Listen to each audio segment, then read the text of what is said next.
Hey guys, it's Amix0 with another web design tutorial. This is episode number 2. Some more basics. I'm going to show you how to do slices in Photoshop. When you really get into web design, you're really not going to find yourself using this. It's really primitive and really not efficient. But if you're just starting out, this is one of those things that you should kind of know how to do anyway, just because.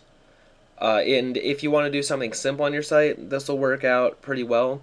Photoshop has a tool called the Slice tool.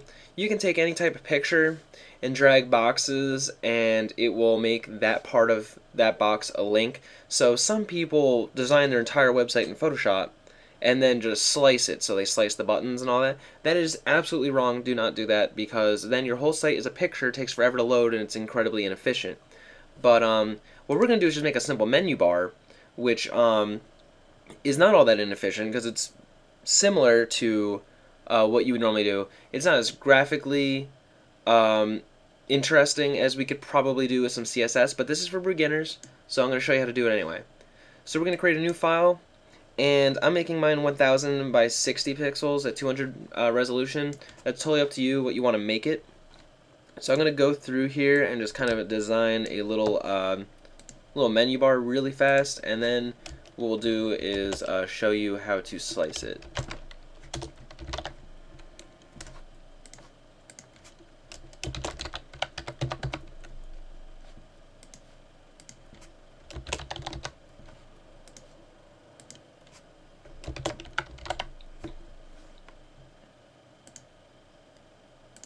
Okay, so I've written the 4 text links that I want to have. What I'm going to do now is divide this evenly into 4 different slices for the 4 different buttons. So I'm just going to right click with the slice tool, which you will find underneath the crop tool is probably what you have. Just hold down a click on that and grab the slice tool. Right click, divide slices, divide vertically into 4 slices, so it'll make these 4 different button slots for us, and we can move these, but I'm doing this evenly. You can also draw out your own slices, but I just need 4 even boxes, which is why I'm using divide. So I'm going to press OK on that, and I'll grab my selection tool so that we can center all of these. So on about, I'm going to move about over here to make that a little easier. So let me grab my selection tool. I'm going to select this button, make sure I'm on the about layer, go to the move tool, and hit center here, and it centers the button for us. And I'm just going to do that on all of these.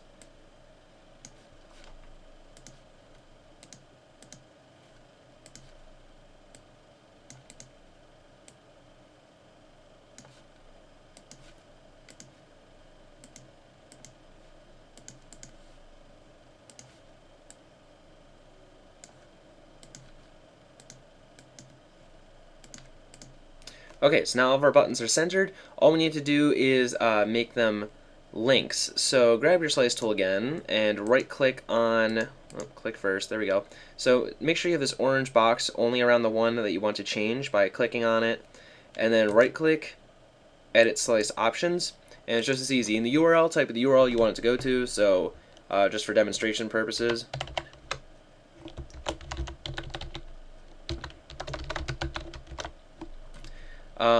Message text is the little hovering text, so we'll just type in Google.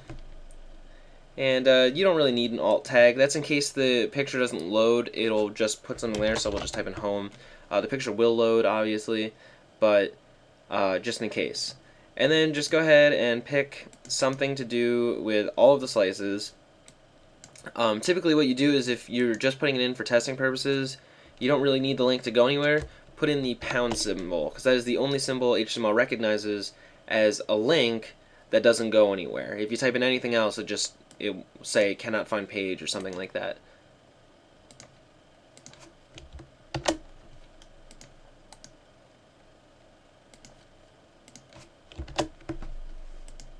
Okay, next go up to File, Save As for Web and Devices, or Save for Web and Devices, and go to Save. Make sure that in format you see HTML and images, not just images only or HTML only. And I'm going to go ahead and save that as index and press save. Minimize that. Here's my little index. And Photoshop has already created for us the menu. So as you can see, I'm going to go ahead and press home. Goes to my internet's out right now. Contact, it'll add the little pound sign up top, and Photoshop really creates it for us. Now let's see exactly what they did. I'm going to go into the source, and we created a table that has a piece of the picture in each cell. Now, if you watch my last tutorial, you can click the screen now and watch that.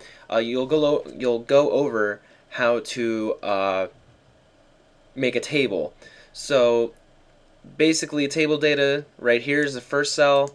Here's a link, a href. We went over that in the last tutorial. Here's some JavaScript. You don't have to worry about this. That's not really going to do anything for us. But and then here is the image. So go ahead and click that, and there's the home slice of our image.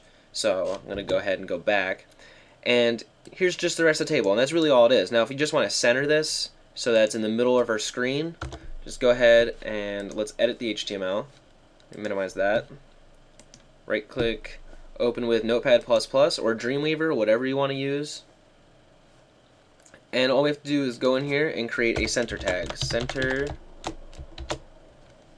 and center. You will find yourself doing this a lot because centering is great.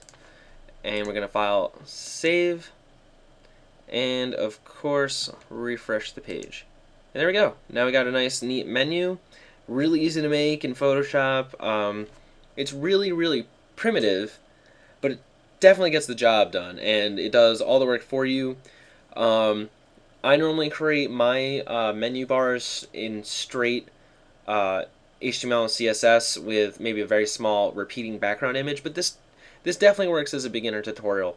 So I encourage you guys to go ahead and try that out for yourselves. If you don't have Photoshop, I'm not sure if GIMP does have a slice feature. It may or may not. If it doesn't, look at the code. All it is a table with one button in each cell. So you can definitely make this on your own, just using the knowledge you have from the last tutorial.